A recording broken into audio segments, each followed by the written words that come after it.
Have you ever wondered why children do not look exactly like their parents, or why some siblings look so different from each other?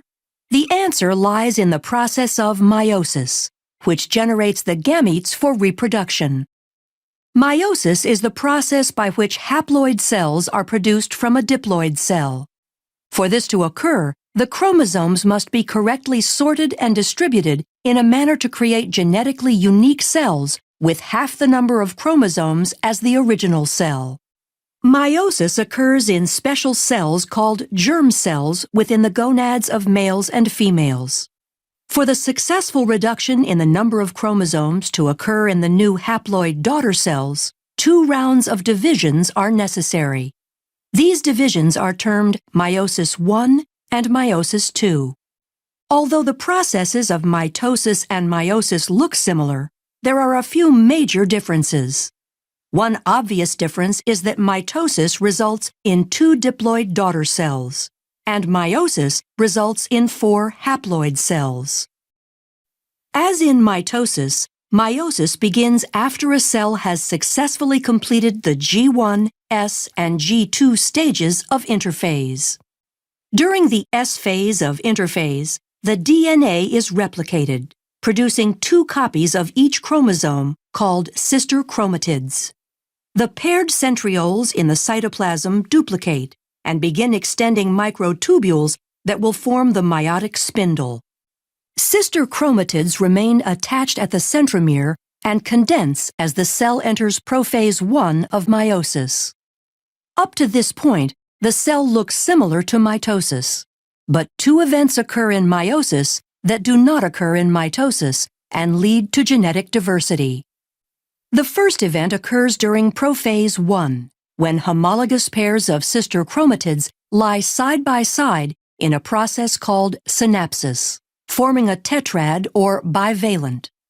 The homologous chromosomes share similar but not necessarily identical genes.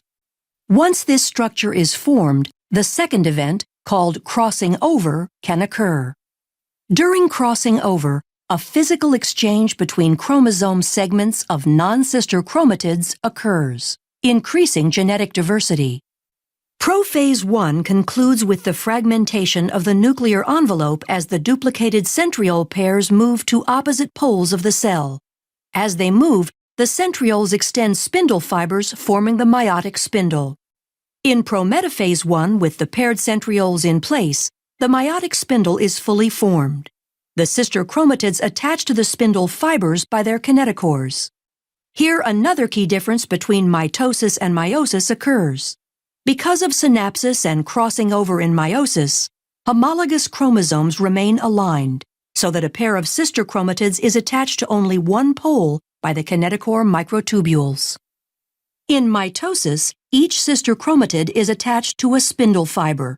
The fibers originate from opposite poles. During metaphase I, bivalents randomly align along the metaphase plate. Due to independent assortment, this alignment is random and adds to genetic diversity. In anaphase I, the homologous chromosomes separate and move toward opposite poles. Meiosis I ends with telophase I, when the chromosomes decondense and the nuclear envelope reforms. Cytokinesis separates the cytoplasmic material, and the 2 daughter cells are separated by a cleavage furrow. Since the final product of meiosis I is 2 haploid cells, meiosis II begins without the chromosomes going through another round of DNA replication. Centrioles again duplicate and begin moving to opposite poles of each cell. In prophase II, the sister chromatids condense while the spindle starts to form as the nuclear envelope disappears. In prometaphase II, the sister chromatids attach to the spindle by kinetochore microtubules, with sister chromatids attached to opposite poles. The spindle aligns the sister chromatids along the metaphase plate during metaphase II. During anaphase II, sister chromatids separate and individual chromosomes move toward the poles. The entire process ends with telophase II, as the chromosomes decondense and the nuclear envelope reforms. Cytokinesis occurs, and cleavage furrows separate the 2 daughter cells into 4 haploid daughter cells. The haploid daughter cells will specialize into gametes, either sperm or egg. These fuse in fertilization to form a zygote, which will grow into a child. The child receives half its chromosomes from its mother and half from its father. Because men and women produce millions of gametes, and the selection of gametes in fertilization is random, this contributes to genetic diversity. This explains why a child isn't identical to either parent. But why aren't siblings identical? The diversity comes from several sources. In prophase 1, non-sister chromatids can exchange DNA through crossing over, increasing the genetic diversity of individual chromatids.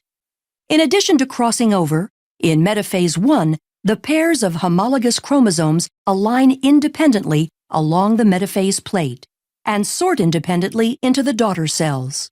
This process, called independent assortment, produces 4 genetically distinct haploid gametes.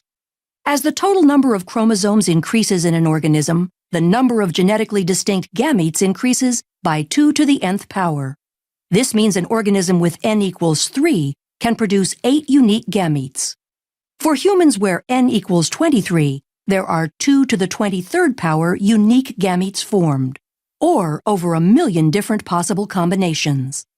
The combination of independent assortment, crossing over, and the random pairing of gametes during sexual reproduction increases genetic diversity and explains why a child will not look exactly like his or her parents or siblings.